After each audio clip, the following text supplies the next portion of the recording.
Praise the lord. హల్లెలూయా. దేవుని నామానికి మహిమ కలుగును గాక.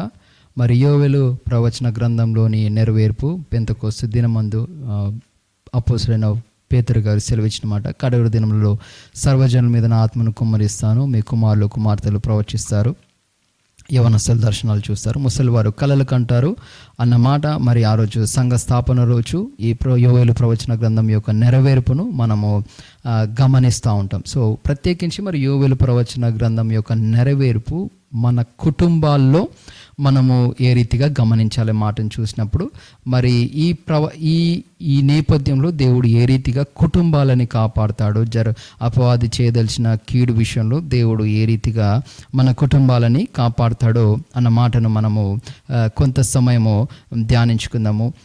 అపోస్తలుడైన పేతురు గారు రాసిన 2వ పత్రిక 2వ అధ్యాయంలోని 8వ వచనాన్ని నేను చదువుతున్నాను.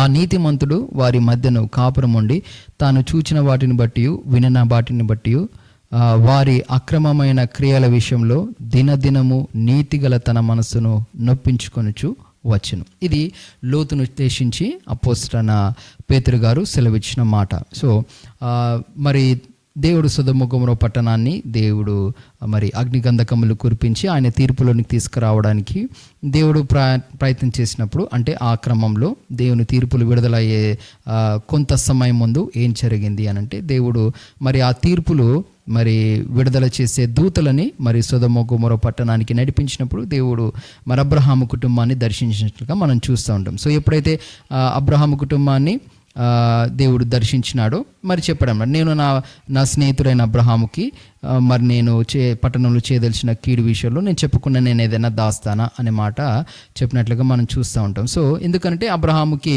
లోతు సొదొమ గొమొర్రా పట్టణంలో ఉన్నాడనే విషయాన్ని గ్రహించి, నీతిమంతులు ఆ పట్టణంలో ఉంటే ఆ పట్టణాన్ని నాశనం చేస్తావా, ఆ నీతిమంతుల కొరకు ఆ పట్టణాన్ని నాశనం చేయకుండా నువ్వు సంతాపపడతావు కదా.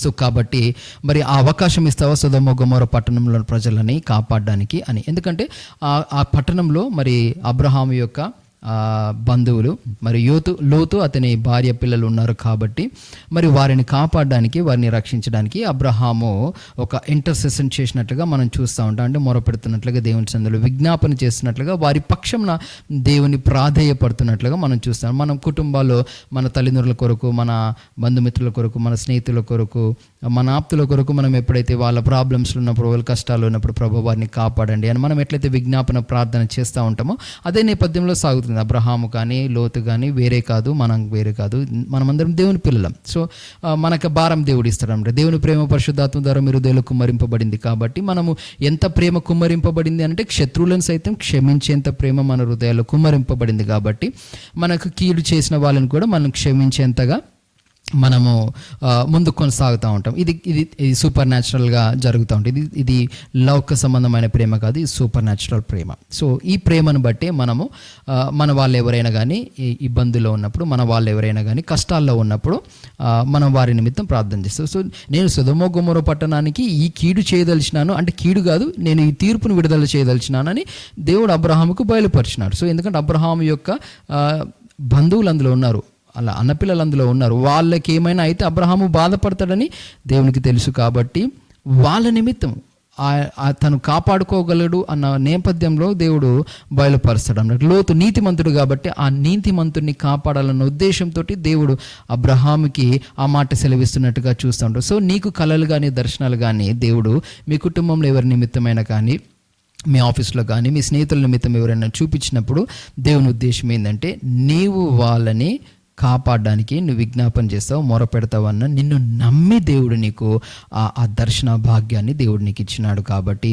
నువ్వేదో గొప్ప ప్రవక్త కావడానికి కాదు, దేవుడు నిన్ను నమ్మి ఇచ్చినాడు. నువ్వు ఒక మంచి స్నేహితునివన్నీ ఎంచి ఇచ్చినాడు. నమ్మకమైన మంచి సాక్షి, ఔషధము వంటి వాడు, మంచి రాయబారి, ఔషధం వంటి వాడు. నువ్వు ఒక దేవుని రాయబారివి, నువ్వు మంచి ఔషధం వంటి వాడివి. ఔషధం ఏం చేస్తుంది? రోగాన్ని నయం చేస్తుంది. కాబట్టి నువ్వు ఒక ఔషధం వంటి వాడు. సో దూరదేశం నుంచి వచ్చిన శుభ సమాచారము అది చాలా చెవులకి ఆహ్లాదాన్ని కలగజేస్తుంది, మనసుకు సంతోషాన్ని ఇస్తుంది, ఆత్మను తెప్పరిలో చేస్తుంది అనే మాటలు మనము ప్రసంగి సెలవిచ్చినట్లుగా మనం చూస్తూ ఉంటాం అన్నమాట. సో దేవుడు ఏదైనా నీకు బయలుపరిచినప్పుడు కుటుంబం విషయంలో అపవాది పలానా వ్యక్తికి ఈ విషయంలో కీడు చేయదలిచినాడు, లేదంటే దేవుడు ఉగ్రత ఆ ప్రాంతంలో కుమ్మరింపబడబోతుంది, దేవుని తీర్పు ఆ ప్రాంతంలోకి రాబడుతుంది.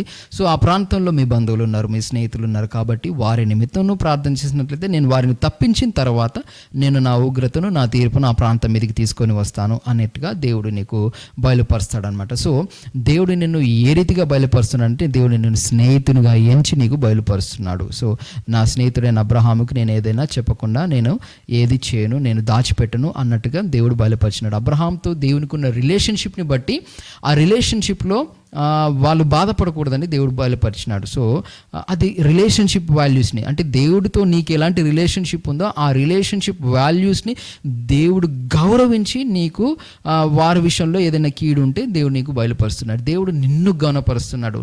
నీతో దేవునికి ఉన్న రిలేషన్షిప్ అనేది దేవునికి చాలా ఇంపార్టెంట్. నువ్వు బాధపడడం దేవునికి ఇష్టం లేదు. వాళ్ళ యాక్సిడెంట్ అయిపోయి వాళ్ళు బాధలో ఉన్నప్పుడు నువ్వు బాధపడడం కానీ, నీ ఆర్థిక వనరులు నువ్వు అనవసరంగా హాస్పిటల్లో చేయడం కానీ, వాళ్ళు బాధపడుతున్నప్పుడు వారి కుటుంబంతో పాటు నువ్వు బాధపడడం దేవునికి ఇష్టం లేదు. తన స్నేహితులు బాధపడడం దేవునికి ఇష్టం లేదు. కాబట్టి తన స్నేహితుల మనస్సును బాధ పెట్టకూడదని దేవుడు వారి యొక్క నియర్ అండ్ డియర్ వన్స్ని వాళ్ళు నీతిమంతులైనట్లయితే ఖచ్చితంగా వారిని కాపాడడానికి దేవుడు నిన్న ఒక పాత్రగా, నిన్న ఒక సాధనంగా వాడుకుంటాడు. ఇది యోవేలు ప్రవచన గ్రంథం యొక్క నెరవేర్పులో భాగం నూతన బంధన సంఘానికి. ఎందుకంటే ఇది కళల ద్వారా, దర్శనాల ద్వారా దేవుడు ఏదైనా బయలుపరుస్తున్నాడు అని అంటే అది యోవేలు ప్రవచన గ్రంథం యొక్క నెరవేర్పు.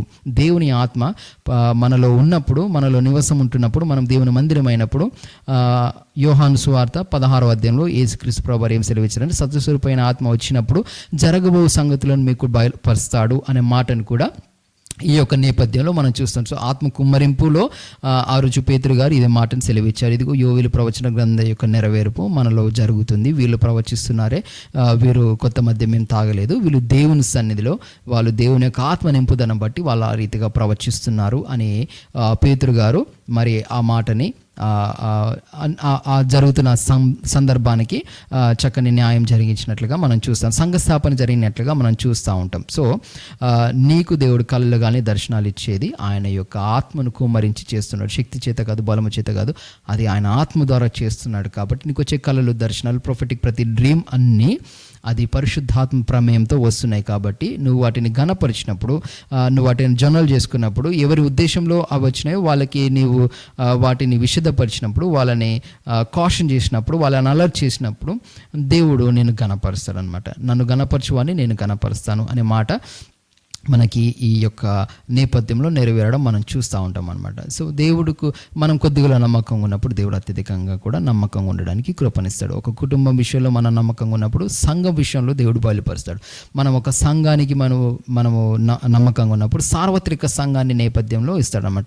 సో ఒక కుటుంబానికి, సంఘానికి, సార్వత్రిక సంఘానికి మనము నమ్మకంగా ఉంటున్నప్పుడు దేవుడు చూపించిన వాటిని, చెప్పిన వాటిని, బయలుపరిచిన వాటిని మనము వాటిని కల్తీ చేయకుండా ఉన్నది ఉన్నట్టుగా మనము యథార్థంగా వాటిని మనం ప్రకటించినప్పుడు మీ ప్రాంతానికి సంబంధించి, మీ వంశానికి సంబంధించి, మీ గ్రామానికి సంబంధించి, మీ పల్లెని సంబంధించి, మీ జిల్లాను ఉద్దేశించి, మీ రాష్ట్రాన్ని ఉద్దేశించి, మీ దేశాన్ని ఉద్దేశించి దేవుడు నిన్ను క్రమక్రమంగా వాడతాడు. ఇసాకు గెరార్లో విత్తనం వేసినప్పుడు దేవుడు ఏ రీతిగానైతే క్రమక్రమంగా ఆశీర్వదించినాడు. దేవుడు తన స్వభావానికి విరుద్ధంగా ఏది చేయడు, ఏది కుమ్మరించడు. దేవుడు దేనైనా కానీ క్రమక్రమంగా ఆశీర్వదిస్తాడు. అంటే మొదట కొద్దిగా ఉన్నప్పుడు తుదమట్టుకు విస్తారమైన సమృద్ధిని, ఆకాశపు తూములు విప్పినంత ఆశీర్వాదం కుమ్మరింపబడుతుంది. మొదట ఏమీ లేనట్టుగా కనబడుతుంది, ఏదో చిన్న విత్తనంలా కనబడుతుంది, కానీ చివరికి అది మహావృక్షమై అనేక ఆకాశ పక్షులు వచ్చి దాని మీద నివాసం కట్టుకున్నాయి, అనేక భూజంతువులు వచ్చి దాని కింద నివాసం కట్టుకున్నాయి అన్నట్టుగా మనం చూస్తాం. సో దేవుడు ఆశీర్వించింది ఏదైనా కానీ అలా అభివృద్ధి చెందుతున్నట్టుగా మనం చూస్తాం. దేవుని ఆశీర్వాదం ఎక్కడ ఉంటుందో అక్కడ అభివృద్ధి కనబడుతుంది.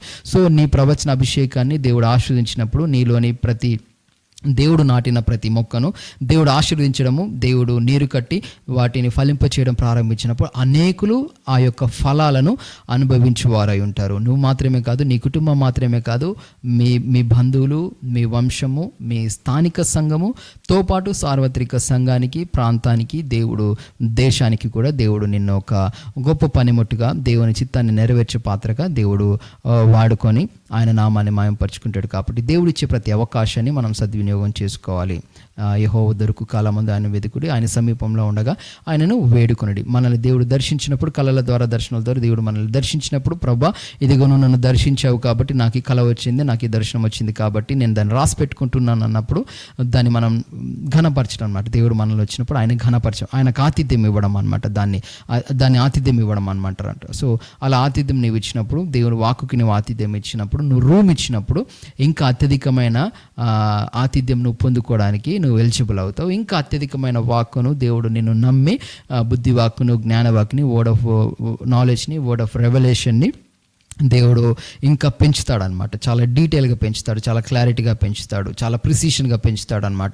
నీ నోటి మాటని ఏదైనా కానీ రూఢిపరచకుండా దేవుడు ఉండడు. సో ఆ స్థాయికి దేవుడు నిన్ను వర్ధిల్ల చేస్తాడు. సమూయేలు నోటి మాటలోని దాని మొదలుకొని బెర్షెబా వరకు ఏది కూడా నెల రాలిపోలేదని దేవుని వాక్యం సెలవిస్తుంది. నమ్మకంగా ఉన్నాడు కాబట్టి దేవుడు సమూయేలుని ఆశ్రయించినట్లుగా మనం చూస్తూ ఉంటాం. సో ఈ ప్రవచన గ్రంథంలోని మాటలు, యోవేలు ప్రవచన నేపథ్యం మన సంఘాల్లో జరుగుతున్న ప్రతి కార్యాలను మనము క్రమంగా నిర్వహించాలి. దేవుని చిత్తం చొప్పున వాటిని మనం నెరవేర్చే వారము విన్నప్పుడు దేవుడు మన ద్వారా సంఘానికి హెచ్చరిక, ఆదరణ, క్షేమావృతి కలిగి చేయవాడై ఉన్నాడు. కాబట్టి నీ బట్టి, నిన్ను బట్టి, నీ కుటుంబాన్ని దేవుడు కాపాడుతాడు. సో ఆ నీతిమంతుడైన లోతును బట్టి అనే మాట మనం చూస్తూ ఉంటాం. సో అబ్రహామును దేవుడు దర్శించినట్లుగా మనం చూస్తూ ఉంటాం. సో అక్కడ నీతిమంతుని కుటుంబం బాధపడకూడదు. సొదొమ గొమొర్రా పట్టణంలో పాపాత్ములతో పాటు నీతిమంతుడు కూడా దేవుని ఉగ్రతకు గురి కాకూడదని వారిని తప్పించాలన్న ఉద్దేశంతో దేవుడు అబ్రహామును దర్శించినట్లుగా మనం చూస్తూ ఉంటాం. సో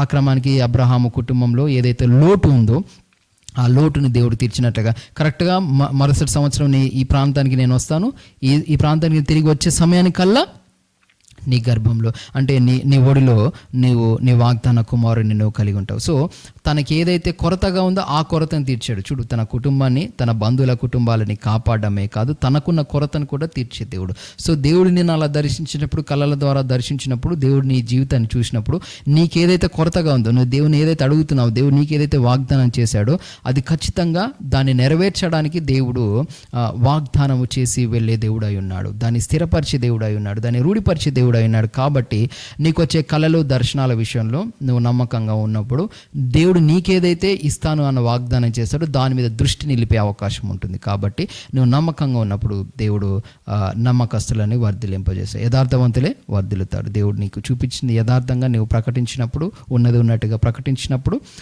దేవుడు నిన్ను వర్ధిలింపజేస్తాడు. ఈ వాక్కును పరిశుద్ధాత్మ దేవుడు మన వెనుకలో స్థిరపరచును గాక. ఆమేన్.